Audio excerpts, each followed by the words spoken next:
तीन बहनों की लालची भाभी। करिश्मा, रेशमा और मनीषा तीन बहनें हैं। उनका एक भाई भी है, मयंक।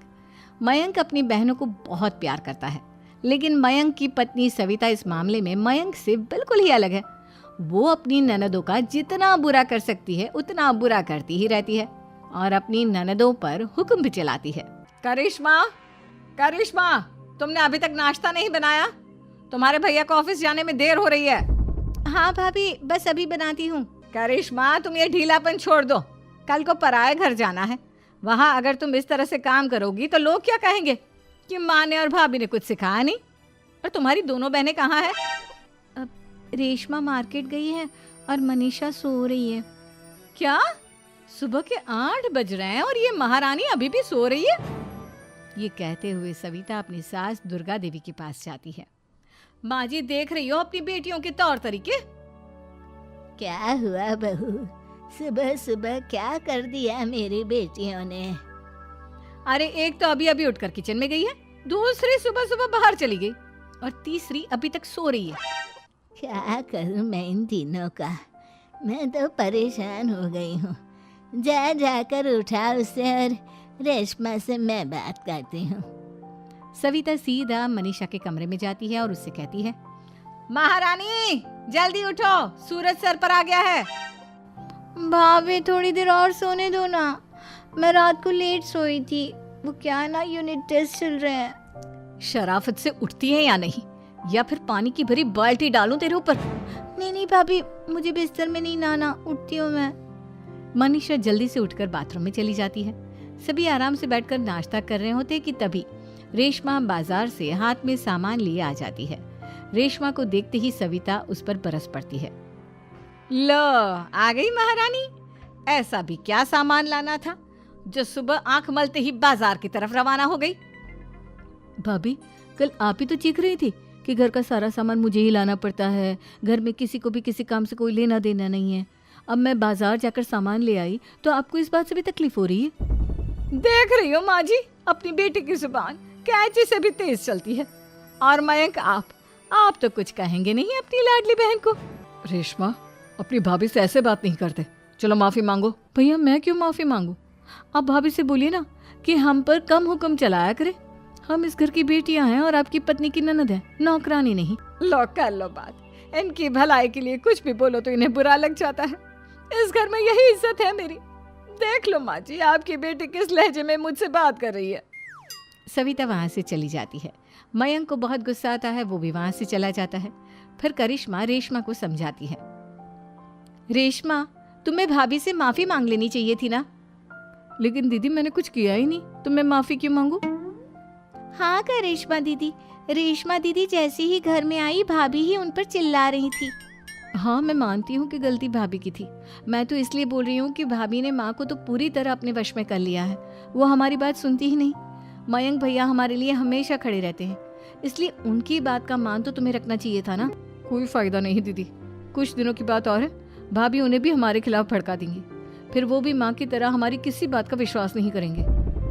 इसी तरह सविता अपनी तीनों ननदों को किसी न किसी बात पर परेशान करती रहती थी। एक दिन मयंक अपनी तीनों बहनों के लिए गिफ्ट लाया।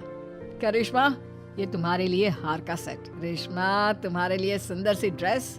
और मनीषा, तुम्हें किताबें पसंद है ना, तुम्हारे लिए किताबें लाया हूँ। थैंक यू भैया। थैंक यू भैया। थैंक यू भैया। करिश्मा, तुम्हारा नेकलेस कितना सुंदर है, ये भैया कहाँ से ले आए होंगे? मैंने भैया को 3 दिन पहले फोन पर ये डिजाइन दिखाया था और आज भैया ये ले आए।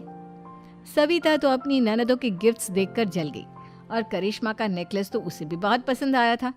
अपनी बहनों के लिए कितना अच्छा नेकलेस लेकर आए हैं, मुझे कभी कोई गिफ्ट नहीं दिया। मैं आज ही ये हार चुरा लूंगी। रात में सविता करिश्मा का हार चुरा लेती है और इसी तरह उसे अपनी ननदों की जो भी चीज़ अच्छी लगती वो उसे मांगती नहीं, बल्कि रात के अंधेरे में चुरा लेती। इसी तरह दिन बीतते गए और सविता ने मयंक के दिल में भी उसकी बहनों के लिए नफरत पैदा कर दी। एक दिन मयंक ने करिश्मा और रेशमा के लिए रिश्ता देखा और ये बात उसने घर में सबको बताई। माँ, करिश्मा और रेशमा के लिए बहुत अच्छा रिश्ता आया है, वो लोग कल इन्हें देखने आ रहे हैं। आप और सविता मिलकर सारी तैयारी कर लेना। ये सुनकर करिश्मा और रेशमा खुश हो जाती हैं, लेकिन सविता सोचती है, अगर इन दोनों बहनों की शादी हो गई तो घर और बाहर का काम कौन करेगा? मनीषा तो एक नंबर की कामचोर है, उससे तो किसी बात की उम्मीद लगाना ही बेकार है। मुझे इस शादी को रोकना होगा। अगले दिन सभी लड़के वालों के स्वागत की तैयारी करने में लगे होते हैं। तभी मयंक अपनी बहनों से आकर कहता है, तैयार हो गई तुम दोनों? देखो दोनों लड़के बहुत अच्छे हैं, मैं कोई कसर नहीं छोड़ना चाहता, इसलिए तुम उनके सामने अच्छे से बिहेव करना और अपनी भाभी से लड़ने मत लग जाना। करिश्मा, तुम वो नेकलेस पहन लो ना जो मैं तुम्हारे लिए लाया था। भैया मैं बहुत देर से वो नेकलेस ढूंढ रही हूँ, लेकिन मुझे मिल ही नहीं रहा। क्या तुमने नेकलेस खो दिया? तुम्हें पता भी है वो कितना महंगा था? तुम कोई काम ढंग से नहीं कर सकती। मयंक गुस्से में वहां से चला जाता है। थोड़ी देर बाद लड़के वाले भी आ जाते हैं।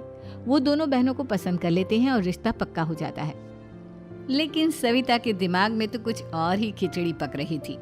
वो पंडित जी के पास करिश्मा की कुंडली लेकर जाती है और उन्हें पैसे देकर करिश्मा की कुंडली बदलवा देती है। जब लड़के वालों के पास करिश्मा की कुंडली जाती है तो वो दुर्गा को फोन करते हैं। बहन जी, हमने करिश्मा की कुंडली अपने पंडित जी को दिखाई थी। आपकी बेटी की कुंडली नहीं बल्कि दोषों का पिटारा है। देखिए, मैं और मेरे पति इन सब बातों में बहुत विश्वास करते हैं, इसलिए हम आपकी बेटी से अपने बेटे की शादी नहीं करा सकते। इस तरह करिश्मा का रिश्ता टूट जाता है और सभी घर वालों को बहुत दुख होता है। अब कविता सोचती है, चलो करिश्मा का तो रिश्ता टूट गया, अब रेशमा का भी रिश्ता तोड़ना है। क्या करूं? अब सविता आवाज बदलकर किसी अननोन नंबर से रेशमा के होने वाले ससुराल में फोन करती है। हेलो, मैं कौन हूँ कौन नहीं ये आपके लिए जानना ज़रूरी नहीं, बस इतना सुन लो कि रेशमा का 2 साल से किसी के साथ अफेयर चल रहा है। बस रेशमा का रिश्ता तोड़वाने के लिए सविता का इतना कहना काफी था। अब रेशमा का भी रिश्ता टूट गया। मयंक और दुर्गा देवी ने रेशमा को खूब खरी खोटी सुनाई और उससे बार बार उस लड़के के बारे में पूछने लगे। आप दोनों मुझे क्यों परेशान कर रहे हो? अरे कोई लड़का होगा मेरी लाइफ में तो मैं बताऊंगी ना, जब कोई है ही नहीं तो कहाँ से लाऊं मैं कोई लड़का? तो तेरे होने वाले ससुराल वालों को फोन किसने किया था? माँ, मैं नहीं जानती किसने फोन किया था, मैं सच कह रही हूँ। मैं तो पहले ही कह रही थी इसकी लगाम खींच कर रखो, लेकिन मेरी सुनता ही कौन है। आप चुप रहिए भाभी, ये सब आपका ही किया धरा है। अब तीनों बहनों को विश्वास हो जाता है कि ये सब उनकी भाभी ही कर रही है। तीनों बहनें अपनी भाभी को सबक सिखाने के लिए एक वकील कर लेती है और घर में हिस्सा मांगना। देखो भैया, माँ बाप की जायदाद में जितना बेटों का हक होता है उतना ही बेटियों का, इसलिए इस घर के 4 हिस्से होंगे और हमें अपना हिस्सा चाहिए। मैंने तुम्हारे लिए क्या क्या नहीं किया और तुम इस घर में हिस्सा मांग रही हो? भैया, आप और माँ हम बहनों की कोई बात नहीं सुनते हो और भाभी हमारी शादी नहीं होने देगी क्योंकि उन्हें लगता है कि आप हमारी शादी में ज्यादा पैसा लगाओगे और उन्हें हम जैसी फ्री की नौकरानी कहाँ मिलेगी। तो हम भाभी के साथ तो रह नहीं सकते, हम बहनों को अपना हिस्सा चाहिए। अरे तुम्हें शर्म आनी चाहिए अपने भाभी पर ऐसा इल्जाम लगाते हुए। वो तुम्हारे बारे में कितना सोचती है। हाँ माँ, भाभी हमारे बारे में बहुत सोचती है, दिन रात बस यही सोचती रहती है कि किस तरह से अपनी तीनों ननदों को परेशान करूं और कभी मुझे पढ़ने भी नहीं देती। दोनों बहनों का रिश्ता भी तो इन्होंने ही तोड़वाया है और रात में हमारे कमरे में आकर हमारी चीजें भी चुराती हैं। इसी तरह सविता की तीनों ननदें अपनी बात पर अड़ी रही। अब कोर्ट में तारीख भी शुरू हो गई। जब सविता को लगा कि उसकी तीनों ननद इतनी आसानी से नहीं मानने वाली, तो उसने अपने पति और सास को सारी सच्चाई बता दी और अपनी तीनों ननद से माफी मांगी। मयंक और दुर्गा को भी अपनी गलती का एहसास हो गया। अब सविता खुद करिश्मा और रेशमा के लिए अच्छा रिश्ता ढूंढती है और उनकी शादी करवाती है।